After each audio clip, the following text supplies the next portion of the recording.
Eh bien, c'est un petit peu une petite trouvaille pour moi personnellement, quand en 2014, j'ai appris par hasard que se créait une coopérative.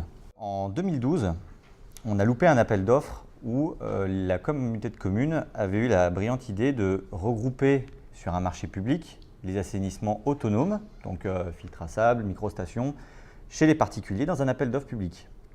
Nous, on est une petite société, on réalise de l'assainissement autonome toute l'année, sauf que répondre à un marché de 26, 30, voire 40 assainissements à faire en 1 an, 2 ans chez des particuliers, un appel d'offres groupé où on ne connaît rien, ni où ça va se passer, les complexités, on avait une problématique. Et puis, j'ai connu Philippe par hasard, une réunion, on m'invite, présentation d'une coopérative. Cette coopérative, elle a été créée en 2014 par la problématique, la charte ne se mettait pas en place, charte assainissement, ça avait l'air d'être compliqué. Il y avait le problème de ces appels d'offres, compliqué aussi. Et finalement, cette coopérative, elle répondait un petit peu à tout. Elle a été au début, à la période de la création, déjà rassembler des entreprises de TP pour réaliser les assainissements. Mais en fait, une boîte de TP ne peut pas finalement tout réaliser. On a vite la problématique de l'étude. Alors l'étude qui, on voit bien, petit à petit, va être rendue obligatoire un petit peu partout sur le territoire, et c'est très bien. Pour nous, c'est beaucoup moins de risques, parce qu'on va vraiment parler de risques. Donc on s'est rapproché, en particulier d'un bureau d'études, on en a plusieurs bien entendu, mais on a en fait mis en commun nos connaissances et puis on a sélectionné un bureau d'études qui fonctionnait bien. Une entreprise de TP a aussi besoin d'un vidangeur. Quand on fait un assainissement autonome, forcément il y a une ancienne installation à traiter. Et puis derrière, on a aussi besoin d'électriciens pour le raccordement de microstations, d'un plombier pour mettre les ventilations. Et oui, on ne va pas percer en tant qu'entreprise de TP le forget d'une maison pour faire une étanchéité en toiture et mettre une ventilation, c'est complètement aberrant. On n'est pas assuré en étanchéité. Et donc voilà, de fil en aiguille, la solution la plus simple, c'était de créer une coopérative. C'est une société, ni plus ni moins, mais avec une fiscalité qui est transparente et qui permet à plusieurs entreprises de se regrouper. Alors c'est essentiellement basé sur l'assainissement autonome, donc les microstations et les filtres, mais finalement on peut travailler sur plein de projets. L'idée, c'est de gérer de A à Z un chantier. Donc on va voir le client, on va pouvoir gérer, orienter le client vers des bureaux d'études déjà qui fonctionnent bien, qui sont à des tarifs intéressants et qui fonctionnent bien. Gérer derrière toute la partie vidange, vidange de l'ancienne installation, le traitement, que ce soit fait correctement. Et puis, on va pouvoir leur chiffrer toute la partie réalisation. On s'est rapproché de fabricants, microstations, il y a quand même plus de 60 fabricants, 600 produits référencés, c'est énorme, il y a de tout.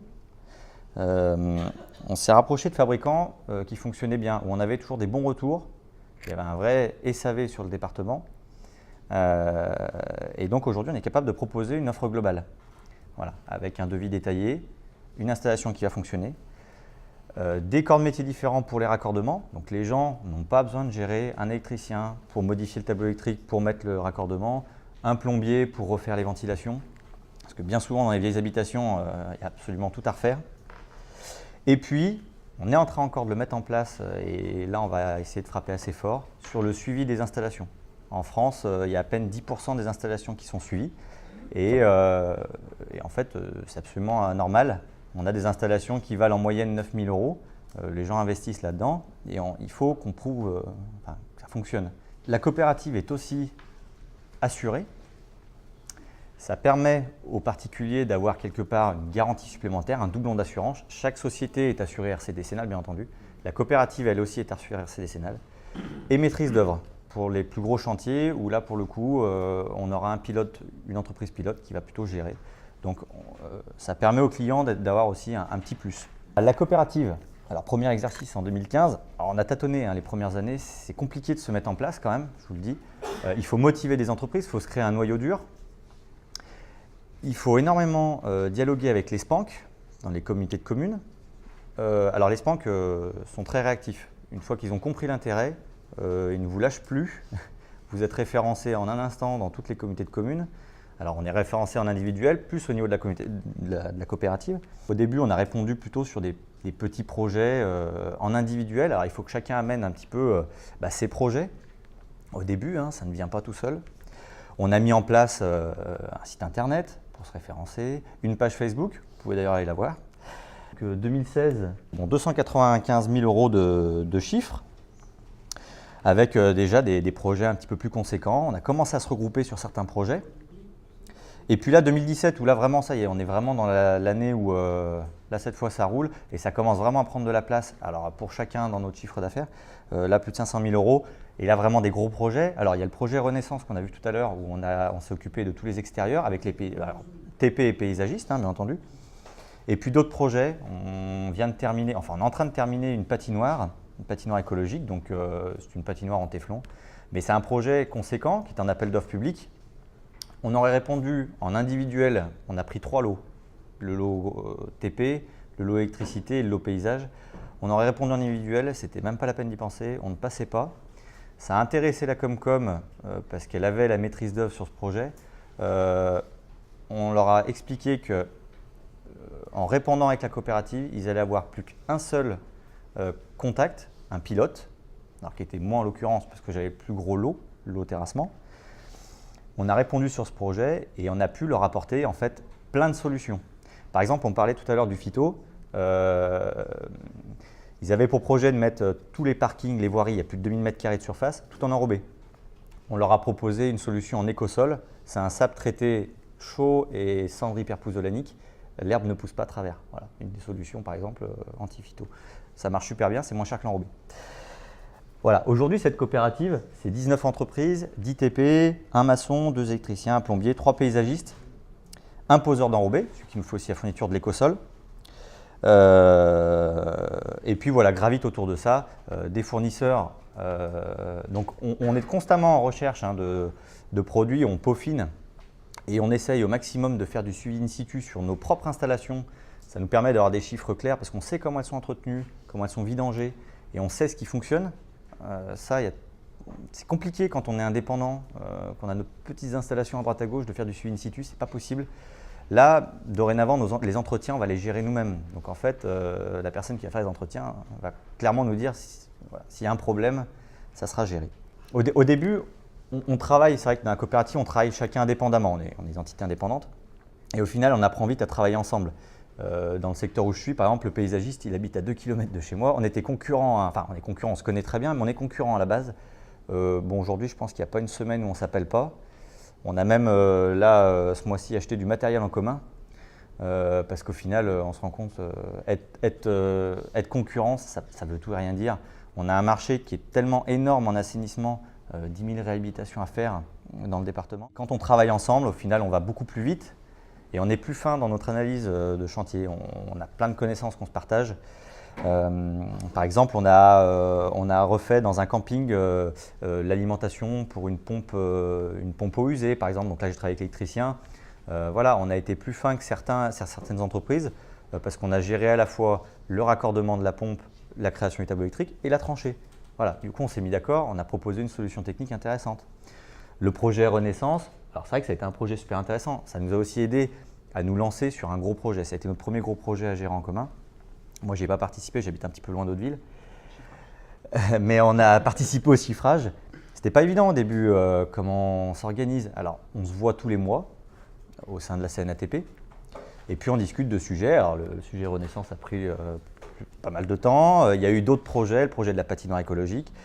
Et puis aujourd'hui, il y a d'autres projets.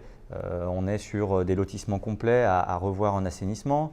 Moi, je suis sur un projet, un château qui organise des mariages, un projet de salle des fêtes de 800 places. Donc, comment on gère un assainissement autonome qui va recevoir 800 personnes 2-3 fois par mois et puis pendant 15 jours, rien du tout. Donc, pas évident, on a plusieurs solutions.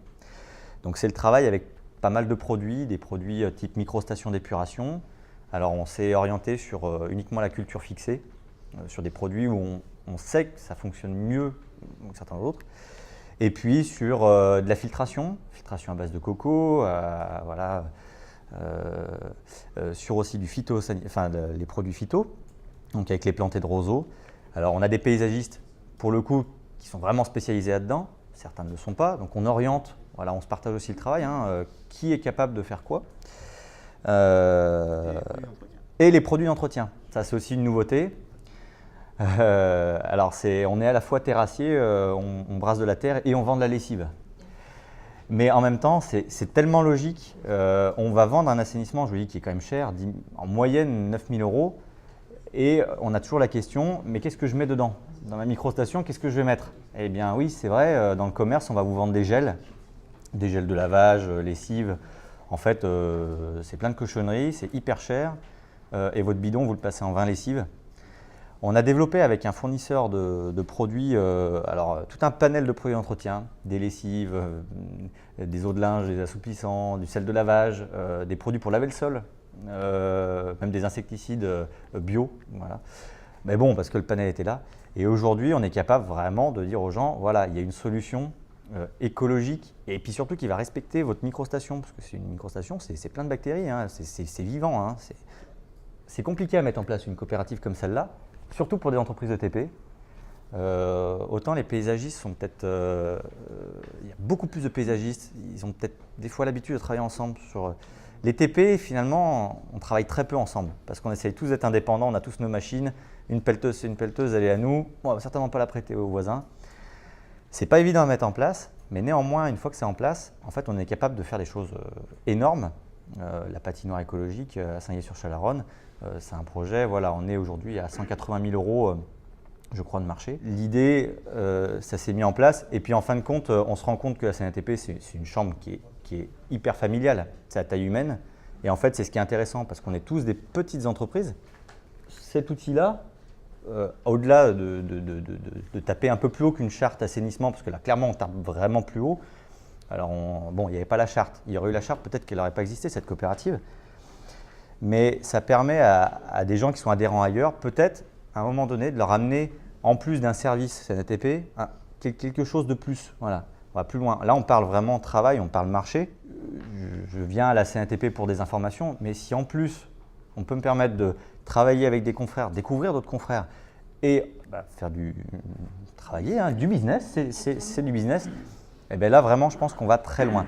Petit à petit, on met en place plein de choses. On a investi dans un logiciel, par exemple, pour pouvoir faire des devis en commun, parce que ce n'est pas évident de faire des devis, un seul devis pour un particulier. On a mis en place une plateforme sur Internet. On inscrit qui peut aller voir le devis et chacun peut aller mettre sa patte sur le devis. Ça fait que le client, quand on lui envoie un devis, c'est un ensemble, coopérative AES. Il a le nom de l'interlocuteur principal qui va gérer les travaux, en somme, et tout est clair. Nous, on n'a pas derrière à gérer « Ah bah, tu as fait le raccordement électrique, donc je te dois combien? C'est de la sous-traitance, c'est pas de la sous-traitance ?» On est tous en coopération.